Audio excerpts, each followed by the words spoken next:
Hello, আসসালামু আলাইকুম। গরমের আরাম তেঁতুলের শরবত নিয়ে এসেছি।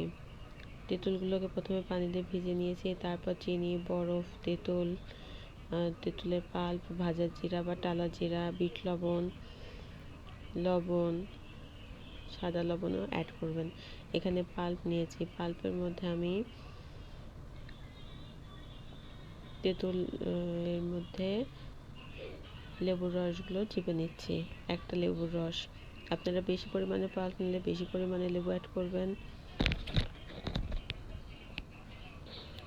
সাথে চিনি, বরফ সব কিছুই পরিমাণ মতো বেশি নেবেন। যাদের গ্যাস্ট্রিক বা আলসারের সমস্যা আছে তারা এটাকে অ্যাভয়েড করে চলবেন। একে একে আমি লেবুগুলো চিপে নিলাম, লেবুর পিসগুলো, তারপর বরফ দিয়ে দিলাম। বরফ অ্যাড করার পরে দিয়ে দিব চিনি।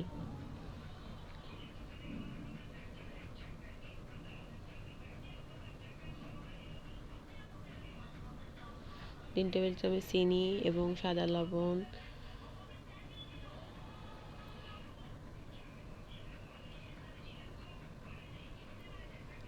তারপর টালা জিরার গুঁড়া, বিট লবণ দিয়ে ভালো করে চিনিটাকে গলিয়ে নেব।